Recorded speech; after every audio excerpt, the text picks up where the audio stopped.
திமுக ஆட்சியின் தவறுகளை சுட்டிக்காட்டும் எனது அறிக்கைகள் டோட்டலா முதலமைச்சர் மு.க. ஸ்டாலின் அவர்களை உறுத்தும் போல. அதனால தான் அரைவேக்காட்டுத்தனமான அறிக்கை அப்படிங்கிற மாதிரிலாம் குறிப்பிட்டிருக்காரு. அரைவேக்காட்டுத்தனம் எது அப்படின்னா, நீங்க ஆட்சி பொறுப்பேற்று 4 ஆண்டுகளில் நீங்க கொடுத்த வாக்குறுதிகள் எதையுமே நிறைவேற்றாமல் இருக்கிறது தான் அரைவேக்காட்டுத்தனம்.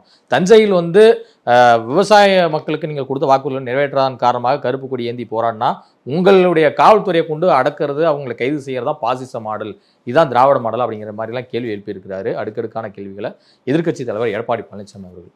உங்களுடைய பதில் என்ன? டு லார்ஜ் எக்ஸ்டெண்ட் கரெக்டு தான். பெரும்பாலும் இது உண்மை தான். போராடுறது விவசாயிகளோட உரிமை. அவங்க தடி எடுத்ததுக்கு அடிக்கிறீங்க, கருப்பு கொடி காட்டுறது உரிமை. பல வாக்குறுதிகள் நிறைவேற்றலைன்றது உண்மை தான். அரைவேக்காட்டுத்தனன்றது ஒன்றும் அன்பார்லிமெண்ட்ரி வேர்டு கிடையாது. சொல்லலாம், இவர் பொம்மை முதலமைச்சர்ன்றாரு, ஒரு அரைவேக்காடுன்றாரு. அரைவேக்காடுன்றது ஒன்றும் தவறான வார்த்தை கிடையாது. ஆனால் அதை எதிர்க்கட்சி தலைவர் முதலமைச்சரை பார்த்து பேசினா முதலமைச்சரும் அதை ஒப்புக்கொள்ளணும், முதலமைச்சரை ஆதரிக்கக்கூடிய நபர்களும் அதை ஒப்புக்கொள்ளணும். அப்போ குதிக்கக்கூடாது, வானத்துக்கும் பூமிக்கும் குதிக்கக்கூடாது. பொம்மை முதல்வர் என்பது ஒன்றும் அவதூறான வார்த்தை கிடையாது, அன்பார்லிமெண்ட்ரி வேர்டு கிடையாது.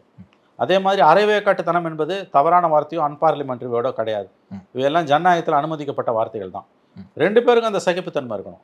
இன்றைக்கி எடப்பாடியை பற்றி அரைவேக்காட்டுத்தனம்னு சொன்னால் எடப்பாடிக்கு கோவம் வருது, ஏன் கோவப்படுற அப்படின்னு திமுக காரங்களை கேட்குறாங்கல்ல. அப்போ ஸ்டாலினை பார்த்து சொன்னாலும் உங்களுக்கு கோவம் வரக்கூடாது.